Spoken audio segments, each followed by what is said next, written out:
এবারের নকশা ঢপবাজ মামা আর গুলতোষ ভাগ্নে। মামা ভাগ্নেকে বলে, কেমন আছিস আমার বোনের পোলা? ভালোই আছি। কেমন আছো আমার মায়ের বর্দা? ভালোই আছি। জানো মামা, আমার মনটা আজ খুব খারাপ লাগছে একটা কথা ভেবে। কি কথা? আর কি কথা, কেউ জানলই না যে স্বদেশী যুগে আমার কি অবদান ছিল। স্বদেশী যুগে তোর আবার কি অবদান ছিল? আমার অবদান ছিল না মানে? তোমরা কি জানো এই গান্ধী আর নেতাজিকে তো আমি রাজনীতিতে এনেছিলাম। কেউ জানেই না, বুঝলে, কেউ জানেই না যে ওই দুই ভদ্রলোককে কত বুঝিয়ে তবে স্বদেশী আমলে রাজনীতিতে এনেছিলাম। আমি বুঝতে পেরেছিলাম যে ওই দুজনকেই নেতৃত্বে আনলে ইংরেজকে তাড়ানো যাবে। তাই একদিন গান্ধীজিকে বললাম, কাকা বাবু, আপনি যদি রাজনীতিতে আসেন তাহলে ভালো হয়, নইলে যে সব ভারতবাসী মরে যাবে গুলি খেয়ে। আসলে আপনার মধ্যে যে অহিংস ভাব, ঠিক মা যেমন শিশুকে শিক্ষা দেয়, মারপিট করিস না, বুদ্ধি করে কাজ কর, আপনি থাকলে তাই হবে। আবার এদিকে নেতাজিকে দেখে বললাম, মামা বাবু, আপনি যদি রাজনীতিতে আসেন তাহলে ভালো হয়, কারণ পুরো অহিংস হলে তো চলবে না। আমি আপনার মধ্যে তাই দেখেছি, আপনি বাবার মতো ছেলেকে মার ধরে করবেন, আবার ভালোবাসবেন। ওই দুজনকে তো মা বাবার মতো বলে রাজনীতিতে নামিয়ে দিলাম, কিন্তু আমার নাম কেউ জানে না মামা, এটাই দুঃখ লাগে। আরে তবে শোন, সেদিন রাতে দরজায় ঠক ঠক আওয়াজ। দরজা খুলে দেখি স্বয়ং কৃষ্ণ আমার বাড়িতে এসে দরজা ঠেলছিল। আমি দরজা খুলে তো অবাক, বললাম, এ কি প্রভু, আপনি মানে আপনি আমার কাছে? তারপর বুঝলাম যে নিশ্চয়ই কোনো বিপদে পড়েই এসেছে, নইলে কত তপস্যা করেও যার দেখা লোকে পায় না, আর সে নিজে আমার কাছে আসবে। বললাম, তা কি ব্যাপার প্রভু? কৃষ্ণ বললে, কি জানিস, আমি বুঝতে পারছি যে এক ভদ্র মহিলার শাড়ি নিয়ে টানাটানি পড়বে, তাই তার লজ্জা নিবারণ করতে গেলে প্রচুর শাড়ি দরকার, তা একমাত্র তুই দিতে পারবি। আমি বললাম, কেন প্রভু, তোমার কাছে তো 16,000 গোপিনীর শাড়ি আছে। তখন কৃষ্ণ বলল, আরে ওই শাড়ি যদি আমি রেখেই দিতাম তাহলে তো ওই 16,000 গোপিনী এতদিন জল থেকে উঠতেই পারতো না। তা প্রভু, তুমি আমার কাছেই বা হঠাৎ শাড়ির ফরমাস করলে কেন? প্রভু বলল, আমি বুঝেই ঠিক লোকের কাছেই এসেছি। আরে আমি তো জানি তোরা বম্বের লোক, তোদের বম্বের ছবিতে 5 তলা বাড়ি থেকে নায়ক লাভ দিয়েও যে মরে না, তাই বুঝলাম যে তোরা সব পারিস, তাই তো তোর কাছে এলাম। আসলে ওই দ্রৌপদী দেবীর লজ্জা নিবারণ করতে প্রচুর শাড়ি লাগবে, কারণ ওরা 100 ভাই, এক এক করে শাড়ি টানবে। সবাই যতক্ষণ না ক্লান্ত হবে ততক্ষণ তো শাড়ি খুলতেই থাকবে, খুলতেই থাকবে, খুলতেই থাকবে। তাই প্রচুর শাড়ির দরকার, তুই ব্যবস্থা কর। আমি বললাম, ঠিক আছে, সেই ব্যবস্থা আমি করব। মনে মনে চিন্তা করে নিলাম যে এত বড় রিলায়েন্স কাপ করলো যারা, সেই অনলি বিমল, ওদের কাছে চলে যাব। ওদের কাছে আশা করি প্রচুর শাড়ি পাবো, কারণ যারা এত বড় বিশ্বকাপ করতে পারে তার মানে কত শাড়ি বেচে, তাই ওরাই পারবে এই শাড়ি সাপ্লাই করতে। আমি ওদের কথা কৃষ্ণকেও বললাম। কৃষ্ণ তখন নিশ্চিন্ত ভাবে শাড়ির অর্ডার দিয়ে সাপ্লাই পাবে ভেবে যখন চলে যাচ্ছে, তখন বললাম, কি হলো প্রভু, আমার কমিশনটা? কমিশন? লোকে হরে কৃষ্ণ মন্দিরে গিয়ে আমার পুজো চড়ায়, লকেটে ঝোলায়, তুই এতদিন তো কেবল আমাকে ক্যালেন্ডারে দেখেছিস, আর আজ আমি স্বয়ং তোকে দেখা দিলাম, তাতেও তুই খুশি নস? আমি বললাম, এখন তো ব্যবসার ব্যাপার, কারণ অর্ডার অনুযায়ী সাপ্লাই দিলেই তবেই আপনি খুশি হবেন, নচেত নয়, তাই আমারও কমিশন লাগে। কৃষ্ণ তখন বলল, ঠিক আছে, তা কি কমিশন চাস? আমি বললাম, আমার ভাগ্যটা তো একটু ঘুরিয়ে আপনি দিতে পারেন। বলল, তথাস্তু, যা, ভাগ্য ফিরে যাবে।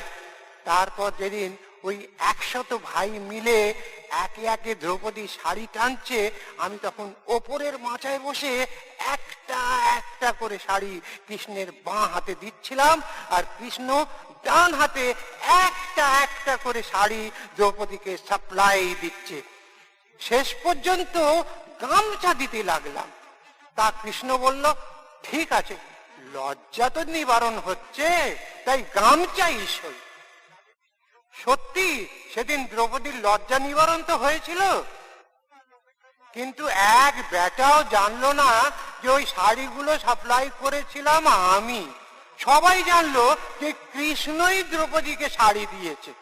আরে আমার আর তোর ভাগ্যটাই এরকম, আসল ব্যাপারটাই কেউ জানলো না। যা বলেছো মামা। আরে শোনো, সেদিন রেসের মাঠে দুটি ঘোড়া যখন সমান তালে দৌড়চ্ছে, সবাই অবাক হয়ে ভাবছিল কে প্রথম হবে। যখন শেষ সীমানায় ঘোষণা হবে কে প্রথম কে শেষ, তখনও দুটি ঘোড়াই সমান জায়গায় রয়েছে। হঠাৎ একটি ঘোড়ার জকি যে ছিল সে খুব বুদ্ধিমান, তাই শেষ সীমানায় পৌঁছে ঘোড়ার গলায় লাগানো বগলেসটাতে এত জোর টান দিল যে ঘোড়াটার মস্ত বড় জিভ সোজাসুজি বেরিয়ে পড়লো। জিভটা তো ঘোড়ারই, তাই সমান দূরত্বের ব্যবধান ঘটালো ওই জিভটা। তখন সেই ঘোড়াই প্রথম হলো, বুঝলে মামা? আরে এর থেকেও আশ্চর্য ঘটনা আছে। প্রবাদে আছে না, কারোর চামড়া মোটা হলে বলে গন্ডারের চামড়া। সেই প্রবাদ বাক্য তো সেদিন মিলে গেল চিড়িয়াখানায়। কিরকম শুনি? আর কি রকম, সেদিন আমি আর ঘন্টা দুজনে চিড়িয়াখানায় গেছি। ঘন্টা তো আমার চামচা, ও সব কিছুতেই আমাকে ওস্তাদ বলে। আমি মনে মনে সব বুঝলেও ও চামচেগিরিও ঘন্টাকে ভালোবাসি। তা যাই হোক, সেদিন চিড়িয়াখানায় গন্ডারের সামনে গিয়ে দেখি প্রচুর লোক গন্ডারকে খাবার দিচ্ছে।